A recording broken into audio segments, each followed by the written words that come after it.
Hello, hello! Alors, aujourd'hui, nous allons parler du coup de chaleur chez le chien et le chat. Les chiens et le chat sont particulièrement vulnérables aux effets de la chaleur puisque ils ne transpirent pas comme les humains. Leur température interne tourne autour des 38,5, ça on le sait, voire un peu plus pour certaines races, mais on reste de toute façon dans ces eaux-là. Dans quelles circonstances peut-on craindre un coup de chaleur? Eh bien, malheureusement, il arrive souvent parce qu'on n'a pas, en tant qu'être humain, la même notion de chaleur que les chiens ou les chats, cette notion pouvant varier d'ailleurs d'une espèce à l'autre, d'une race à une autre, et même d'un type dans la même race à un autre. Voici donc les situations les plus à risque. D'abord, un environnement qui peut être chaud et confiné, par exemple.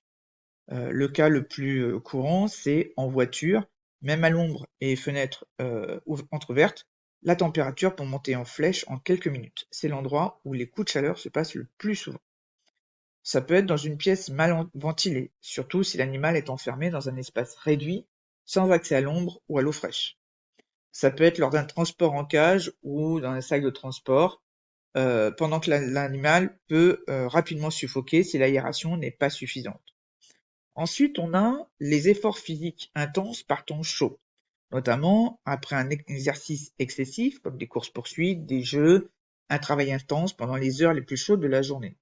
Ça peut être aussi des promenades prolongées, surtout sur le bitume brûlant, qui peut causer des brûlures au coussinet. Il y a d'autres risques, des conditions particulières, comme pour les races brachycéphales, c'est-à-dire des chiens et des chats à museau court, comme des bulldogs français, des carlins, des chats persans, etc., chez lesquels les difficultés respiratoires les rendent plus vulnérables à la chaleur. Autre risque, il peut y avoir l'âge et la santé, où les jeunes animaux, les plus âgés, ceux aussi qui ont tendance à être obèses ou souffrant de maladies cardiaques ou respiratoires sont les plus à risque. Le manque d'eau fraîche aussi, ben oui, c'est évident que l'absence d'eau à disposition empêche l'animal de se rafraîchir régulièrement et peut provoquer une déshydratation rapide. Et bien sûr, une exposition directe au soleil, surtout pour les animaux à pelage foncé, mais aussi, et on n'y pense pas toujours, les chiens et les chats à poils ras ou à poils courts, et à plus forte raison ceux qui sont de type, ou en tout cas de variété nue. Ces derniers en particulier sont les plus fragiles sur ce plan-là. Maintenant, voyons quels sont les risques pour l'animal de subir un coup de chaleur. Eh bien, on l'a vu un petit peu plus haut, une déshydratation avec une perte excessive de liquide pouvant entraîner de graves problèmes de santé. Une température corporelle qui augmente dangereusement, des brûlures de coussinet si le bitume est vraiment brûlant, voire même le décès du chien ou du chat, parfois sans qu'on puisse voir arriver le moindre signe avant-coureur. À ce sujet, je voudrais rappeler qu'un chiot, pour le chat je ne sais pas, en tout cas je voudrais rappeler qu'un chiot jusqu'à 4 ou 5 mois ne se réveille pas à la chaleur. Il s'endormira profondément et aura un arrêt cardiaque durant son sommeil. C'est ce qui m'est arrivé il y a une vingtaine d'années avec un chiot Shetland, né à la maison, et que j'avais gardé pour l'avenir. Pour moi, il faisait bon dehors, et les autres chiens étaient aussi en train de se dorer la pilule au soleil. Quand je m'en suis aperçu, il était trop tard. Le chiot n'avait pas eu le réflexe d'aller à l'ombre avec les autres, et n'avait même pas eu le réflexe de boire dans la bassine pleine d'eau qui était à 10 centimètres de lui. Alors, soyez vigilants. Quels sont les signes d'alerte? Couramment, on va trouver un halètement excessif, un signe qu'on trouve évidemment plus fréquent chez le chien, mais qu'on peut trouver largement chez le chat. Une respiration rapide ou difficile. Des gencives rouges ou bleuâtres. Une salivation excessive. De la léthargie, des faiblesses ou une perte d'équilibre. Des vomissements ou de la diarrhée. Et une température corporelle élevée. Bien entendu, il peut y avoir un ou plusieurs autres symptômes, voire même ceux-là à la fois. Voici quelques conseils essentiels pour les protéger. D'abord, mettre en permanence de l'eau propre et fraîche à volonté. Ensuite, aménager des endroits ombragés et frais.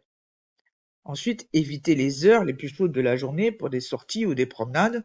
Limiter les activités physiques intenses. Privilégier les promenades tôt le matin ou tard le soir. Bien entendu, ne jamais laisser un chien ou un chat dans une voiture, même à l'ombre ou dans un véhicule, quel qu'il soit, on est d'accord. Même à l'ombre et fenêtre ouverte, la température peut monter très rapidement. Juste pour vous donner une idée, une température extérieure de 20 degrés, donc tout juste supportable pour nous, va grimper à 25 degrés en un quart d'heure et peut aller jusqu'à 30 degrés en moins d'une heure. N'oubliez pas, nous n'avons pas du tout la même notion de chaud que nos amis à quatre pattes. Ensuite, pensez à utiliser des outils rafraîchissants comme des tapis, qui sont faits pour ça, des serviettes humides ou des brumisateurs.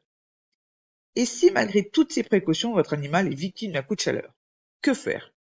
Il s'agit d'une urgence vitale qui peut survenir dans différentes circonstances, toutes liées à une incapacité de l'animal à réguler sa température corporelle. Donc, vos premiers réflexes doivent être une réaction rapide. Ensuite, l'utilisation de serviettes humides et fraîches et non glacées sur le corps de l'animal pour le refroidir progressivement. Ensuite, lui proposer de l'eau fraîche, non glacée là aussi, mais ne pas le forcer à boire.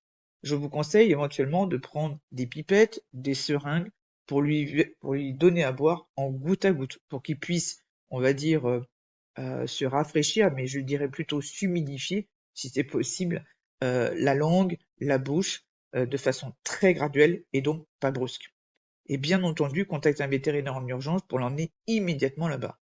Faire d'autant plus attention lors des vagues de chaleur et des canicules, et on l'a dit précédemment, d'autant plus attention si vous avez une race ou un type de chien ou de chat qui est prédisposé aux problèmes cardiaques ou respiratoires pendant qu'il fait chaud.